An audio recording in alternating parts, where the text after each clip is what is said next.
اعوذ باللہ من الشیطان الرجیم بسم اللہ الرحمن الرحیم۔ آصف اسلامک ٹی وی کے پیارے دوستو، السلام علیکم ورحمۃ اللہ وبرکاتہ۔ میرے پیارے بھائیوں اور میری پیاری بہنوں، آج جو عمل آپ کے ساتھ شیئر کروں گا، اس عمل کو آپ نے رمضان المبارک کے چاند سے پہلے کرنا ہے، اور یہ وظیفہ بالخصوص کسی بھی خاص حاجت کے لیے ہے۔ پیارے دوستو، اس عمل کو آپ نے مسلسل 3 دنوں تک جاری رکھنا ہے، لیکن عمل شروع کرنے سے پہلے آپ نے کچھ صدقہ خیرات ضرور کرنی ہے۔ اب صدقہ آپ اپنی حیثیت کے مطابق کر سکتے ہیں، کیونکہ صدقہ مصیبتوں کو دور کرتا ہے۔ سالم بن ابی الجمد کی روایت ہے، وہ فرماتے ہیں کہ صالح علیہ السلام کی قوم میں ایک شخص تھا جو لوگوں کو بہت تکلیف پہنچایا کرتا تھا۔ لوگ اس سے بہت زیادہ تنگ آ چکے تھے۔ لوگوں نے صالح علیہ السلام سے شکایت کی اور ساتھ ہی درخواست کی کہ آپ اس کے لیے بد دعا کریں۔ صالح علیہ السلام نے جواب دیا کہ جاؤ، تم اس کے شر سے محفوظ ہو جاؤ گے۔ وہ شخص روزانہ لکڑی چننے جایا کرتا تھا، چنانچہ وہ اس روز بھی اس ارادے سے نکلا۔ اس روز اس کے ساتھ 2 چپاتیاں تھی، یعنی کہ 2 روٹیاں تھی۔ اس نے ایک کو کھا لیا اور دوسرے کو صدقہ کر دیا۔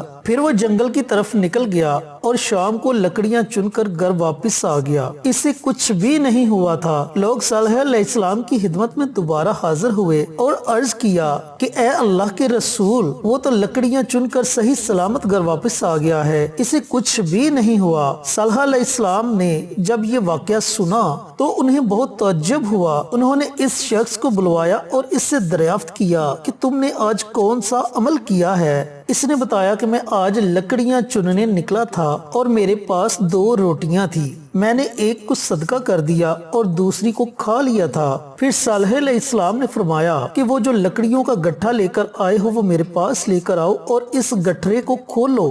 جب گٹھرے کو کھولا گیا تو اس میں ایک سیاہ سانپ کسی درخت کے تنے کی مانند پڑا ہوا تھا اور اپنا دانت لکڑی کے ایک موٹے تنے پر گاڑے ہوئے تھا۔ تو حضرت صالح علیہ السلام نے فرمایا، تمہارے اس عمل یعنی صدقے کی وجہ سے اللہ نے آج تجھے بچا لیا ہے۔ اتنی فضیلت ہے صدقے کی۔ تو میرے پیارے بھائیوں اور میری پیاری بہنوں، جب آپ نے یہ وظیفہ شروع کرنا ہے تو اس سے پہلے آپ نے صدقہ لازمی کرنا ہے۔ چینل پر نئے آنے والے دوستوں سے گزارش ہے کہ چینل کو سبسکرائب کر کے ساتھ گھنٹی کے بٹن کو دبا کر آل نوٹیفیکیشن پر کلک کر دیں، تاکہ میری ہر نئی آنے والی ویڈیوز کی اپڈیٹ آپ تک بر وقت پہنچتی رہے۔ جزاک اللہ۔ میرے پیارے بھائیوں اور میری پیاری بہنوں، جیسا کہ میں آپ کو بتا چکا ہوں کہ یہ عمل کسی بھی خاص حاجت کے لیے ہے۔ آپ کی کوئی بھی حاجت ہے، کوئی بھی مقصد ہے، اسے آپ نے اپنے ذہن میں رکھ کر اس عمل کو کرنا ہے۔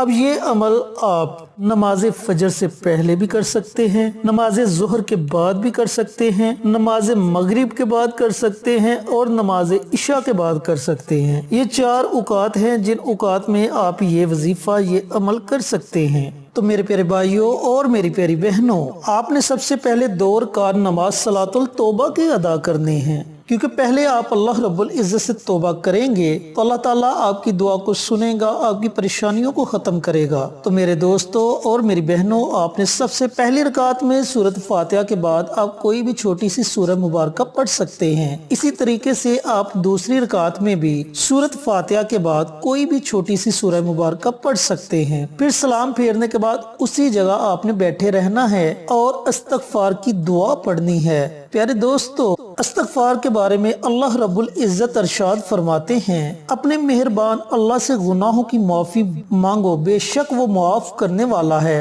اور وہ اس توبہ سے اتنا خوش ہوتا ہے کہ وہ موسلادھار بارش بھیج دے گا، یعنی تمہارے لیے رزق کے دروازوں کو کھول دے گا اور تمہارے مال میں برکت دے گا۔ پیارے دوستو، یہ وہ عمل ہے جو رزق کی تنگی سے نجات کے لیے اللہ نے اپنے محبوب کی امت کو خود بتایا ہے۔ یہی عمل حضرت علی رضی اللہ تعالی عنہ اور حضرت حسن بصری رحمت اللہ علیہ لوگوں کو سب سے پہلے بتاتے تھے۔ ان حضرات کے پاس جو بھی رزق کی تنگی کی شکایت کرتا، یہ حضرات ان کو استغفار کی کثرت کی تاکید کرتے تھے۔ تو میرے پیارے بھائیوں اور میری پیاری بہنوں، جب آپ 2 رکعت نماز صلاۃ الحاجت کے ادا کر لیں تو سلام پھیرنے کے بعد اسی جگہ بیٹھ کر آپ نے ایک تسبیح استغفار کی کرنی ہے، استغفر اللہ ربی من کل ذنب و اتوب الیہ۔ یہ دعا ہے استغفار کی، اس کی آپ نے ایک تسبیح پڑھنی ہے۔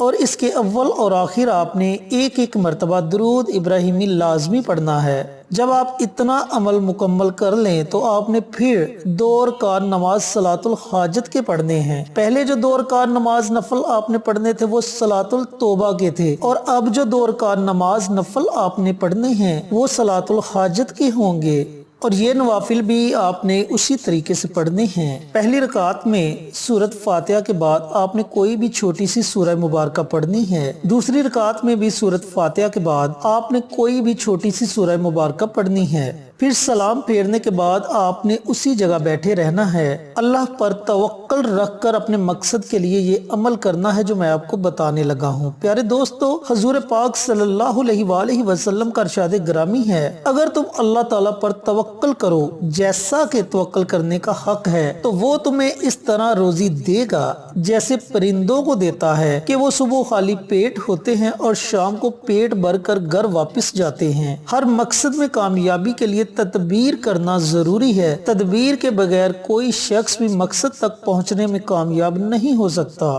علامہ امام غزالی رحمت اللہ علیہ فرماتے ہیں، جو شخص توکل کا مفہوم یہ سمجھے کہ بس زمین پر پڑا رہے اور کسب معاش کی تدبیریں اختیار نہ کرے تو وہ جاہل ہے۔ تو میرے پیارے بھائیوں اور میری پیاری بہنوں، توکل اللہ پر ہونا چاہیے، یقین پختہ ہونا چاہیے، تبھی اللہ تعالیٰ آپ کی ان تمام حاجات کو پورا کرے گا۔ تو آپ جب 2 رکعت نماز صلاۃ الحاجت کے ادا کر لیں تو سلام پھیرنے کے بعد اسی جگہ بیٹھے رہنا ہے اور ایک تسبیح ان کلمات کی پڑھنی ہے، یا مالک ذوالجلال والاکرام، یا مالک ذوالجلال والاکرام۔ آپ نے ایک تسبیح ان کلمات کی پڑھنی ہے اور اس کے بعد اللہ رب العزت کے حضور دعا مانگنی ہے۔ دعا آپ نے رو رو کر گڑ گڑا کر مانگنی ہے۔ پیارے دوستو، اس عمل کو، اس وظیفے کو آپ نے مسلسل 3 دنوں تک کرنا ہے۔ رمضان المبارک کا چاند نظر آنے سے پہلے کوئی بھی 3 دن آپ یہ عمل کر سکتے ہیں۔ اب یہاں ایک بات کا آپ نے دھیان رکھنا ہے کہ جس وقت آپ نے پہلے دن یہ عمل کیا، باقی 2 دنوں میں بھی آپ نے اسی وقت یہ عمل کرنا ہے۔ اگر آپ نے پہلے دن نماز فجر سے پہلے یہ عمل کیا تو باقی 2 دنوں میں بھی آپ نے یہ عمل نماز فجر سے پہلے کرنا ہے۔ اگر نماز ظہر کے بعد کیا تو باقی 2 دنوں میں بھی آپ نے نماز ظہر کے بعد کرنا ہے۔ اس طریقے سے آپ نے اپنے اس وظیفے کو مکمل کرنا ہے۔ انشاءاللہ اگر آپ کی لاکھوں حاجتیں ہیں، ان تمام حاجتوں کو آپ اپنے ذہن میں رکھ کر یہ عمل کریں گے تو اللہ تعالیٰ آپ کی وہ تمام حاجتوں کو پورا کرے گا۔ اگر آپ کی کوئی ایک خاص حاجت ہے اور اس کے لیے آپ یہ عمل کرتے ہیں تو اللہ رب العزت اپنی رحمت سے آپ کی اس حاجت کو بھی پورا کرے گا۔ میرے پیارے بھائیوں اور میری پیاری بہنوں، یہ ایک بہت ہی مجرب اور طاقتور عمل ہے، اور ایسے بھائی ایسی بہنیں جو کسی نہ کسی وجہ سے پریشان ہیں وہ اس عمل کو ضرور کریں۔